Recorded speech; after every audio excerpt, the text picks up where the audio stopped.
Hello again. So here is the second part of section 4.4. And we just finished solving this monster. Let's solve another logarithm, but this one is a little bit different. I've got two logs on the left, one log on the right. Well, remember, logs are exponents. So this is really two exponents minus another exponent equals an exponent. And similar strategy to this right here, when we have two powers that are equal to each other, when the bases are the same, the exponents have to be the same. They must be. That's the idea that we're going to apply here. We want to get this down where I have a log on the left, a log on the right, because they're all base 10. I want one single log on the left, I want one single log on the right. And when those two things are equal to each other, then I can set the powers equal to each other.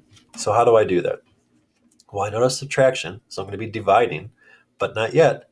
I have this 2 to take care of.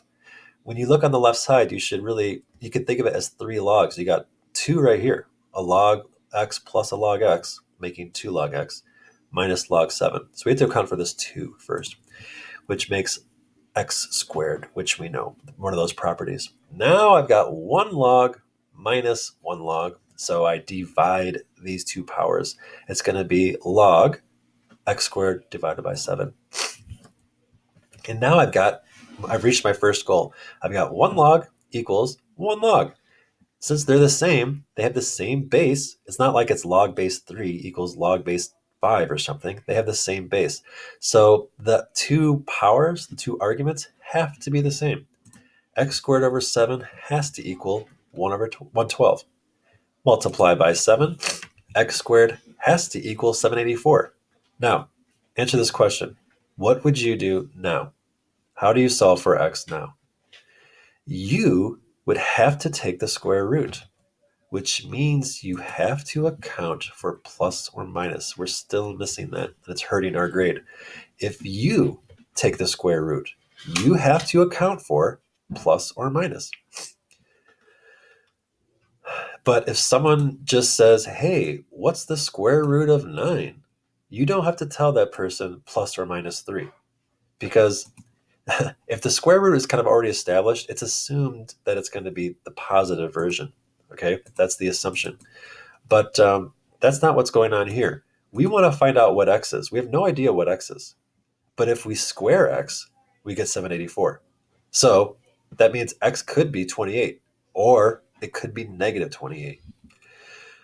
But negative 28 is a problem. Look at the original. If x is negative 28, then I'm suddenly taking the log of negative 28. That's impossible. The domain of logs of this log would have to be all positive numbers. Logs can only receive positives.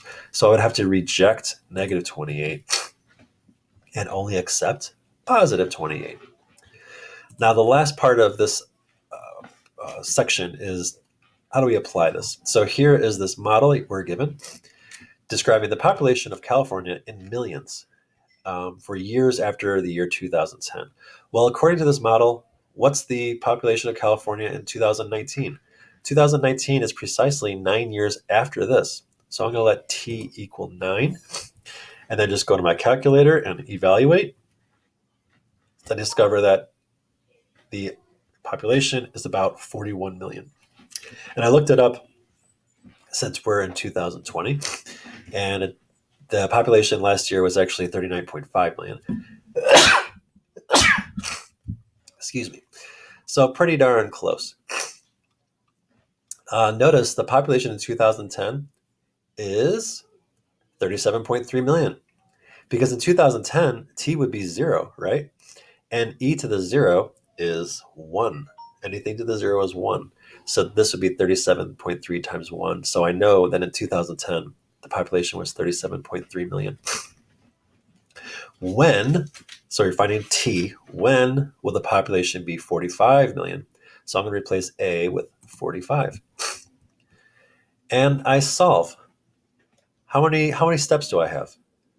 To get this t by itself, well, t is being multiplied by 0.0095. So I got to, at some point, divide. So that's one step. T is also in the exponent. So I got to undo that. That's another step. And then that is being multiplied by 37.3. So I have to undo that by division. So two divisions going on. First, divide by 37.3. And, oops. Oh, this is great. Can't find the pause button. Okay, so I corrected that mistake here. So this is 37.3. Now, how do I get t by itself? It's too early to divide by 0.0095. That's not going to do anything because the t is the exponent of e. So I need to undo that. How do I undo an exponent? Logs. I'm going to take the natural log. I'm going to just convert to logs. Remember, logs are exponents. So this logarithm, notice it equals 0.0095t. That was the exponent over here. And now I can divide by 0.0095. And there it is. Well, that's pretty meaningless to a non-math person. So we would go to our calculator, type this in carefully, press enter, and we discover it's about 20. So 20 years after 2010. So in 2030, the model predicts that California's population will be 45 million. Oh boy, last one. So this formula right here will tell you the future value of an investment P that's getting compounded at a rate R, an annual rate R for T years. So a compounded means that if it gets compounded 7 times a year, then you first invest your money, let's say $100, and then 1/7 into the year, the 1/7 of the rate gets applied to your investment. And then another seventh of a year later, a month and a half later, whatever a seventh of a year is, the new total, your original investment plus the interest that you earned a few weeks ago, that gets applied with 1/7 of your rate, and so on 7 times. So at the end of the year, you have more money, which is why it's called an investment. So, but this is the formula that will predict the future dollar amount A based on your loan right now, with an annual rate R for T years, compounded n times a year. So we had to find the t value for these 3 situations. Well, this formula is solved for A. If only it was asking us for A, the accumulated amount. But it's not. It's asking for t. So I think it makes all the sense in the world to, before we do anything, let's just solve for t. Let's just get t by itself. And then I could just punch in these numbers and figure it out. So how do I solve for t? Well, it's p times this, which is being raised to nt. So let's divide by p. And then now I've got this ratio over here, but then this is really a base being raised to nt. So I want this nt out of the exponential spot. So I need to undo the exponential operation, which is logs.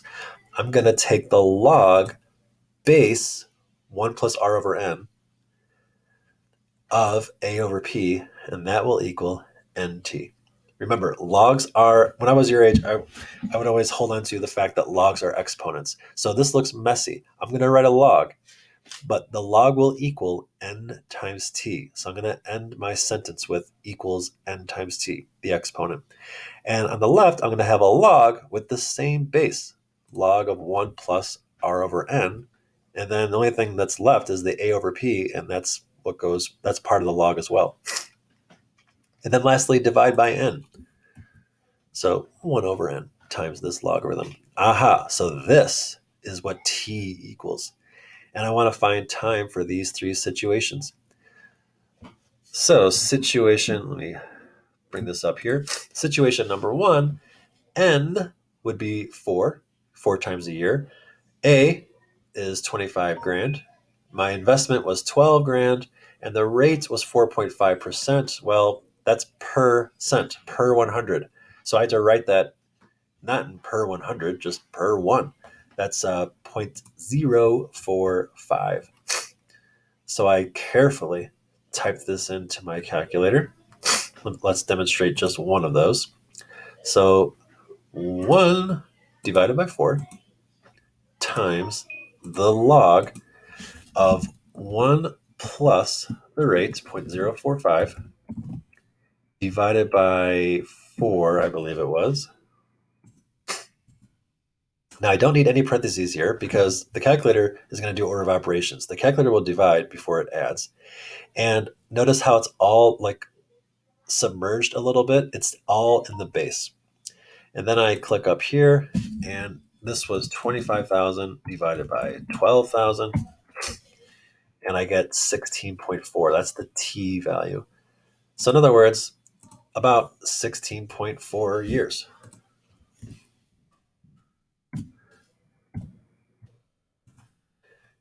The next set is for 12 times a year. So 12 periods, it's getting compounded. The rate is a little bit less, so it's 0.019. And we invested 500, we ended up with 600.